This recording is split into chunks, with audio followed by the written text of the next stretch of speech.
ଆଏ ସାଙ୍ଗମାନେ ଆଜି ଆମର ଚିକେନ ତରକାରୀ ହବ ହବ ଆଉ ଏପଟେ ଭାବାଇ ବଜିଦି ଆଉ ମୋ ସାଇଡ ରେ ଅଜୟ ବଜିଦି ଆଉ ଟିକେ ଥଣ୍ଡା ଟିକେ ହଉଛି ତ ଆଉ ଆମର ସୁଜି ଆସୁଛନ୍ତି ଆଉ ଆମର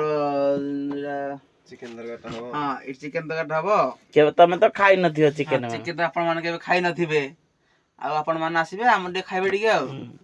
ଭାଇମାନେ ଆଜି ମୁଁ ଦିନ ଯାକ କଣ କଣ ଖାଇଲି କଣ କଣ ମାନେ କୋଉ ଜାଗାରେ ପହଞ୍ଚିଲି କଣ ସବୁ ଖାଇଲି ଏ ଖାତାରେ ସବୁ ଲେଖୁଛି ମୁଁ ହେଲା କି ଏଇଟା ଆମର ସକାଳ ଟିଫିନ ହବ ସୁଜି ଆଉ ଏଇଟା ସେମିଆ ଆଉ ଚଣା ଏ ତରକାରୀ ହବ ଭାଇମାନେ ଏଇଟା ଚିକେନ ଆଉ ଏବେ ଚିକେନ ହବ ଆଉ ତାକୁ ଯାଏ ମାନେ ନାଇଁ ଆଜିର ଯୋଉ ମାନେ ଲେଖାଟା ଆଜି ଲେଖୁଛି ଏତିକି ମାନେ ଏଇଠୁ ଆରମ୍ଭ କରୁଛି ସକାଳୁ କଣ କଣ ଖାଇଲି କଣ କଣ ପିଇଲି ମାନେ ଖାଇବା ପିଇବା ସବୁ ଲେଖୁଛି ଆଗରେ କଣ ଖାଇବା ପିଇବା ଲେଖିଲ କାହିଁ ପଢିଲ ଟିକେ ଏଇଟା ସକାଳୁ ଚା ଗୋଟେ ପିଇଲି ନାଇଁ ନାଇଁ ଫାଷ୍ଟ ପଢିବେ ନା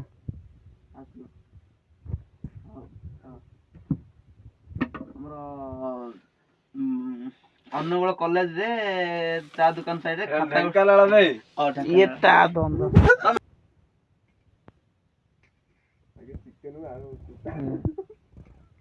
ଆମର ଢେଙ୍କାନାଳରେ ସକାଳ ସକାଳ ଚା ଟିକେ ପିଇଲୁ ଥଣ୍ଡା ଟିକେ ହଉଥିଲା ତ ଚା ଟିକେ ପିଇଲୁ ଆମର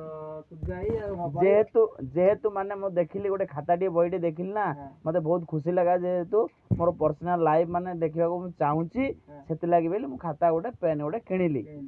ଯେହେତୁ ମୁଁ ଗୋଟେ ମାନେ ମତେ ବସିଲେ ମତେ ବହୁତ ବିରକ୍ତ ଲାଗେ ସେଥିପାଇଁ ମୁଁ ଲେଖିବାକୁ ଚାହୁଁ ତ ମୁଁ ଗୋଟେ ଡାଏରୀ ଗୋଟେ କିଣିଲି ହଁ ଆପଣ ଶୁରୁ କରନ୍ତୁ କଣ କଣ ଲେଖିଲେ ପଢନ୍ତୁ